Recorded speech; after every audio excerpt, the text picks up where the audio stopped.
The royal family is arguably the most famous, if not one of the most famous symbols of Britain. Love them or not, the royals play a unique role in British culture, history, and identity. And in this episode of the English Right Now podcast, we'll guide you through sort of who they are, some important traditions, and of course, we'll talk about, well, you'll learn at least 10 pieces of related vocabulary along the way. I say at least 10 because it's a real conversation with my dear friend Rob in which anything can happen. Hello, Rob.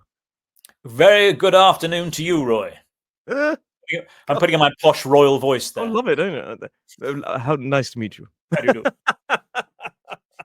do? So, we're talking about the royal family today, and England's got, I mean, it's a huge part of British culture and British history. I mean, when we start to talk about, usually when we talk about the royal family, we start in 1066 with William the Conqueror. Of course, we're not really going to go through the history of all the monarchs today, but we start sort of there. But there were kings before then as well, like people like Ethelred the Unready and Ethelstan and people like this, and Alfred. But we often start with William the Conqueror and move on. And of course, there's been a lot of royal families over the years. There's been a lot of royal families. Some of them have been replaced by through war, some of them through natural kind of sort of succession, things like this. But yeah, so I could ask you, which is your favorite royal family? No, I say don't ask me too much about our history. That's something I'm not very good at. Obviously, we did history at school, and there are bits we know about. The Battle of Hastings, William the Conqueror coming over. We know about those things. Henry VIII and his wives and all that kind of stuff. There are key moments in royal history, aren't there? That are important. Yes, that have basically shaped the course of the country. Now, I used the term earlier, monarchy. Monarchy is a system of government with a king or queen at its head. Currently, we have a king who is what's the king's name? King Charles III. King Charles III, and both of us were born under Victoria. No, Elizabeth. Elizabeth II. Not that old. Not that old. We were both born under Elizabeth II, and she sadly passed away a few years ago.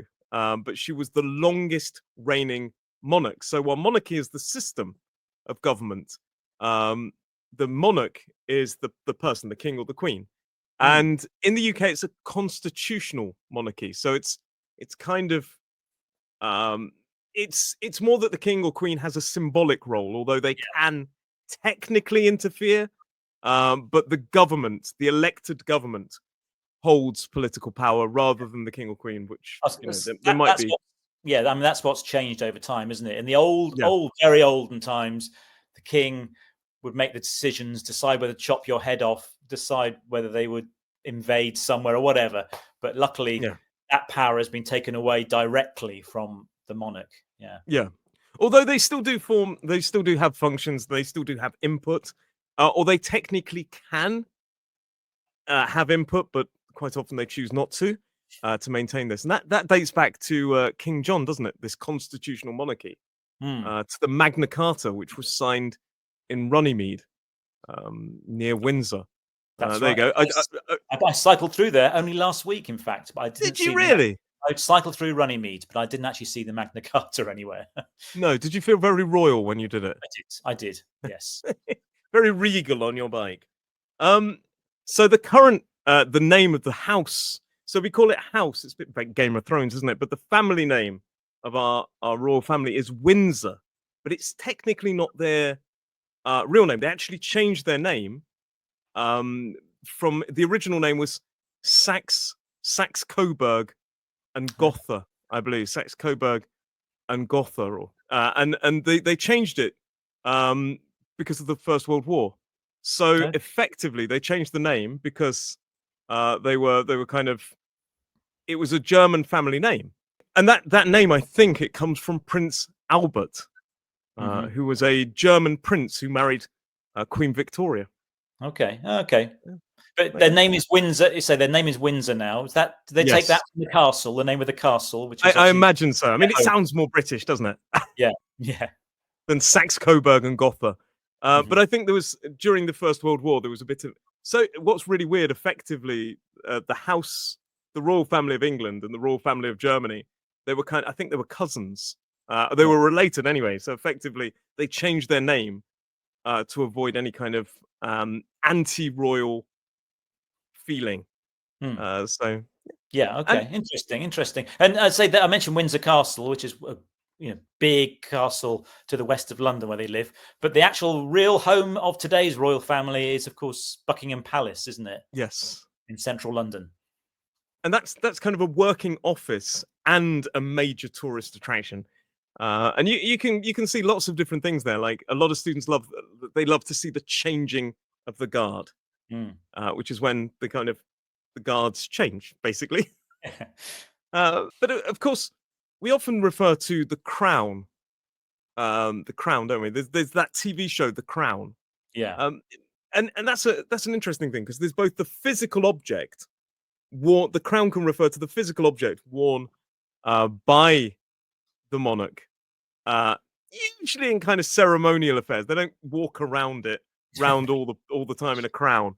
But it can also refer to the institution of monarchy itself as well. And I said ceremony. So ceremony is a kind of a formal public or religious event, often with some quite traditions, some customs that are passed down over time. Have you ever been to any kind of royal event? No, but I watched, obviously, when King Charles took the throne a few years ago now. I watched that live on TV. That was a spectacular event with lots of old traditions, things he had to do and say, and then they had the crown put on his head. Very, very historic occasion because we don't get many changes in monarchs, do we? No. But the event you were talking about with the king and the crown going on is called the coronation, which is a ceremony where a new king or queen is officially crowned. So yeah, it was an amazing event, and possibly absolutely. It's the first one I'd ever seen. Did you go live, or were you in the crowds, or? No, well, just watching it live on TV. Watching it live on TV from home. I didn't go up to London because it would have been very, very crowded, I think, as well. But I watched it on TV. The whole coronation, the procession afterwards, in the golden carriage through the streets of London, and I did feel I was witnessing procession something. Is like a kind of almost like it's like a sort of march, and there's lots of people going through, and the carriages and things like this. It's kind of amazing. But you saw that on TV, and then have you met the king? I have seen him. When you say met, I've never shaken his hand, but I've been in the same room as he has when he came to visit our office many years ago. And before that, I met the Queen as well. Again, she came to where I was working to come and see what was going on there. And I had to say, hello, ma'am. No, sorry, it's ma'am. I was told to say. Yeah, ma'am rhymes with jam, doesn't it? Yes, that's right. Not ma'am, ma'am. That's right. Yeah. I was surprised how small she was. She was quite short. Shorter than me? I don't know. I can't remember how tall. I never see your legs. I don't know how tall you are, Roy.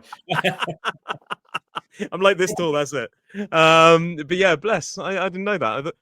But the thing is, she when she spoke with such authority that I always say that somebody can appear bigger than they actually are if they've got this kind of presence about them. Yeah, it's interesting you mentioned how she spoke, because of course she spoke in a very posh RP accent, and we sometimes say you're speaking the Queen's English, which means you're speaking very clearly and very well enunciated. I found her phenomenally interesting, because, and I imagine there were people around her helping her with this, but her pronunciation changed over time. If you look at how she spoke in the 1950s to how she spoke in after the millennium, the actual, of course, she still spoke in a very traditional manner, but it seemed almost a little bit more like she neutralized a little bit of the kind of old-fashioned nature. Yes. But her accent definitely changed over time, and I would say she had some wonderful "orf" instead of "off" and "orphan." Yes. But she used often less so towards the end of her reign. A reign is the period of time that the king or queen is on the throne. Yeah. But yeah, and Charles, he speaks with a more traditional RP accent, Yeah. whereas William and Harry, they speak with a more modern RP accent. It's slightly less traditional, so it's Mm, changing. You can see it changing through generations, mm, and of course, those two. Well, William is the heir to the throne. yeah. The heir is the next person who's due to inherit the throne. He Mm, is the heir, and it follows a line, doesn't it? The line of succession, that's which right. is the order in which members of the family inherit the throne. Yeah, and I think William's doing quite a good job at the moment in trying to appeal to make the royal family appeal to younger people, make it more Yeah, relevant by going out and doing various things and meeting people and being proactive in doing things. So, yeah, I think he's working hard at being the next king by keeping the royal family modern and relevant. Yeah.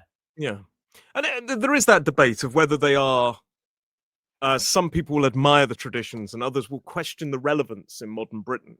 I always say, and we don't really talk about opinions too much, but I always say I'm not sure England would, or well, England in general would get that much tourism if it wasn't for a fact that there is a living monarch, Yeah. a living king, queen. I think it gives a bit more uh, sort of tourist attraction. Yes. Yeah. That's the thing. But of course, and then this kind of these royal events, we have a lot of these kind of um, all this pageantry, which is the display of tradition, ceremony, and spectacle. We have Mm. things like the trooping of the color, Mm. which is ever Yes. been? I have been many, many years ago. Yeah, this is when they parade all the military and the horses, and it coincides, doesn't it, with, well, then the Queen's birthday.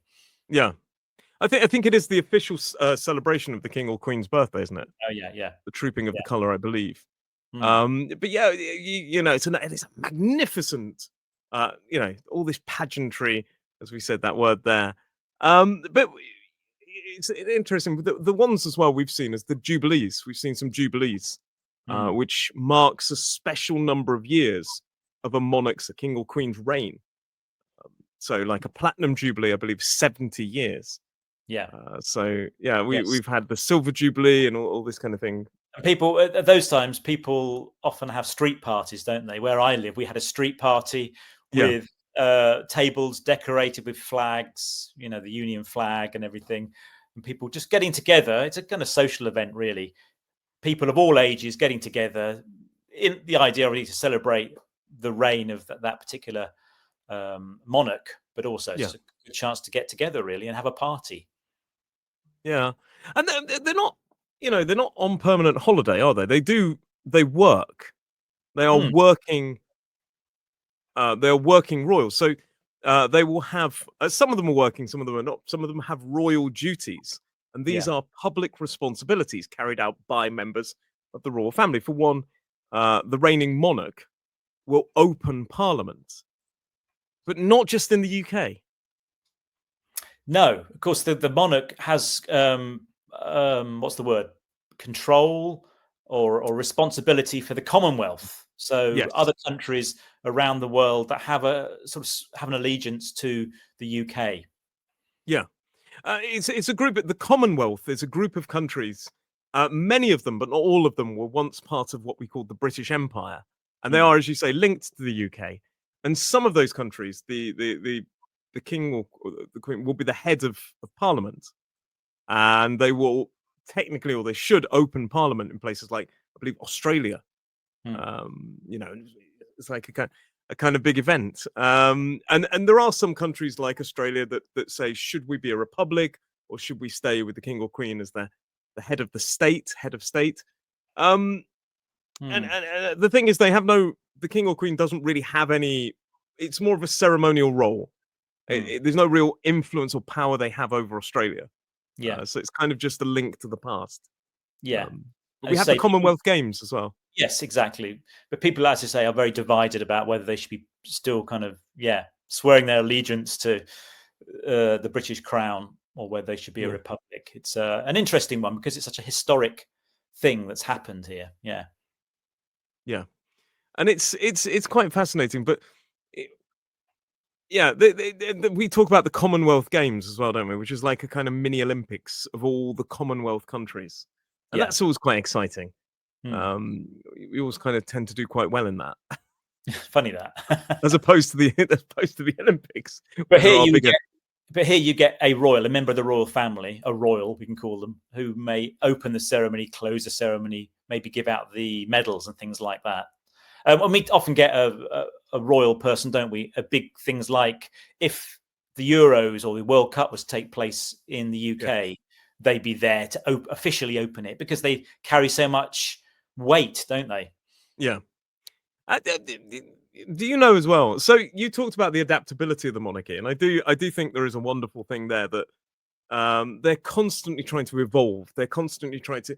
It's not about them keeping relevant, although that is probably part of it. They're also trying to um, be still influential, still important, and still, you know, keep us part of the culture. They're constantly adapting. Do you know who Prince William, which football team he supports?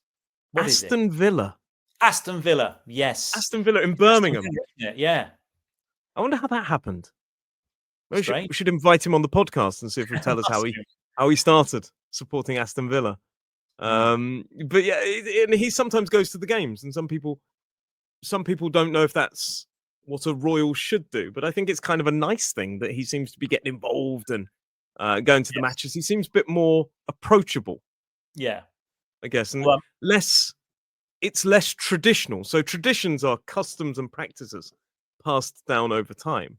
And he's more sort of up to date, I guess, in touch. That's it. He's trying to kind of be down with the ordinary people, you know. Although I'm sure when he goes to Aston Villa, he has his own special box or seat, no doubt. He's probably not sitting down at with all the other roughing it with a pie and chips. You know, I don't think he is.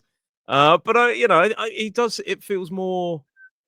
Yeah, I think that's a kind of. I personally think it's a good step in the right direction. We're not. You know, I like it. I actually like the fact that Prince William feels like a bloke you could have a pint with a bit more. Of course, it would be a nice pint in a nice pub. Absolutely. But you know, it feels a bit more approachable. But as well, I think King Charles has changed a lot, image-wise, because he's very much into environment, isn't he? Yes, he does. He's big campaigner for the environment, definitely. And it was interesting because when the Queen died and Charles, her son, took over, everyone was thinking it won't be very good. He won't be as good. But he's worked hard, hasn't he, to step up and do his job and do his duty, even though he's in his 70s, isn't he? So it's a job you suddenly you inherit later on in life. And I believe he's I mean, there were jokes, weren't there? There's always jokes about him starting his first job at 70 and things like this. But I mean, he's worked all the way through. It's just we sometimes, I think, we don't see what they're doing all the time and things like this. But he's very keen on the environment, which is a very hot topic at the moment, and I think that's also very much in touch with the current generation. He also seems like he'd be up for a conversation about it. Stuff like this, but you've only got to look at kind of how the monarchy has changed. So I mentioned that I live on the Isle of Wight, and Queen Victoria, she had a kind of summer palace here. So a palace is an official home of a monarch, and she had a summer palace. I mean, to call it a summer house is not really selling it. It was a huge. It's called Osborne House, and it's not far down the road, but it's incredible, and you can see it from many parts of the island. As you're driving back miles away, you can suddenly see the towers, and it's just absolutely magnificent to see. And she spent a lot of summers there with her husband, Prince Albert, and he wasn't a king; he was a prince consort, who was a consort is the husband or wife of the reigning king or queen. So she was queen and he was prince consort. And some people do take the titles, but it's a bit like now, say, King Charles, of course, has Queen Camilla, and she's queen consort, isn't she? She isn't the queen, but she's married to the king and got the title of queen. Yeah. And I guess it's to differentiate that when sadly, King Charles passes and the crown passes to his son, that she won't be the ruler. She's the she'll be the kind of and it's an interesting term, but yeah, Prince Consort. But Albert sadly died a long time before, well, quite a time before Victoria. They had a lot of children, um, but I think she always mourned him. If you go to Osborne House on the Isle of Wight, you can see the kind of tributes and the kind of she must have really loved him, I guess, and that's the thing. But that's where I think the name Saxe Coburg and Gotha came from. Okay. And he brought a lot of traditions, like the Christmas tree, to the UK. Yes. He brought a lot of Christmas traditions. So he had a huge impact, and I believe he tried to form the precursor to a kind of European group of nations as well. I think he was very interested in kind of combining Europe and making it stronger, and which of is course, something that's still rumbling on. Yeah, of course. But Queen Victoria, of course, was very influential, and we still talk about Victorian times, and very influential. And another word we haven't mentioned, by the way, is abdicate, because later on, yes, there was the whole. And again, I'm not much of a historian, but there was the Edward and Mrs. Simpson kind of. Wallis Simpson. Yeah. Yes. Which forced the king to abdicate. So abdicate is when they quit, basically. They leave the throne, and the sovereign, which is the official title of the reigning king or queen, the sovereign, they leave. And in that case, it was because he married an American woman who had been divorced. And it was kind of a scandal at the time. And he basically had to abdicate. And then it passed to George, who was the younger brother. And then he was the father of Elizabeth. So effectively, it passed a very different way to the way it could have gone. But Edward, I can't remember the number. Was it the 7th or 8th? Edward the 7th, I think. I don't know. Yeah, but yeah. I can't remember the number offhand. Abdication doesn't happen very often, but then, as you say, it was a bit of a scandal because, of course, the head of the royal family, the king or queen, is also the head of the Church of England. Yes, they have an important religious role, and divorce, particularly then, was frowned upon. Yeah, it was more the divorce angle, of course. And the idea that they'd married kind of an American divorcee, there was a lot of scandal there that probably wouldn't be as well. Back in the day, that was real scandal. Yeah. So yeah, he was forced to abdicate, and I believe they went to go and live in France in the end. I think that's right. And then of course George took over, and then Elizabeth, and now Charles, and quite possibly next William, and then onwards and it goes. And it's interesting to see. It was a big shock, I think, when Elizabeth died, in my opinion. I think because it was. I remember that the country it was one of the. I remember. Do you remember where you were? I think I was at home, actually. It was in the evening. It was announced, wasn't it, on the news? There was a hint of it earlier in the day, and then eventually the news came through early evening. I think I was cooking dinner. Yeah. It's I was on a train, I believe, and it was really intriguing because the train suddenly heard this, like the phone started making noises, and everyone looked down and was like this, and it was this shock. And that night I went to the pub, and it was very, very strange. And I remember in this pub in downtown Kent, in a kind of a town in Kent, a person said, "Let's give a 2-minute silence to commemorate the reign of Queen Elizabeth II." And everybody did. There wasn't a sound in that pub, and I think that's one of the most amazing things for me, because even if you weren't pro-monarchy at that time, there was still a respect. Yeah. Because it's almost like your grandma had passed, in my opinion. Well, it was, as you said earlier, it's somebody that we'd grown up with, always been there in our lives. She was always the queen, so it was a real end of an era. Yeah, it really was, and she was a link to the past. I mean, she was linked to the war, and she was a link to. She'd seen so much. She was the last empress of India, technically. And she'd just seen so much change in her life. When she passed, it was almost like a part of history had closed forever. Yeah. And I'm getting emotional now. But yeah, no, it's amazing, and yeah, that's the kind of thing that the monarch is.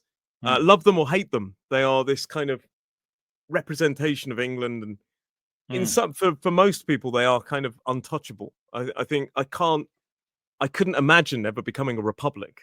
I don't think enough people would go for it. Maybe one day, who knows? But for the moment, I think they're still very much a fixture, a permanent fixture of British culture.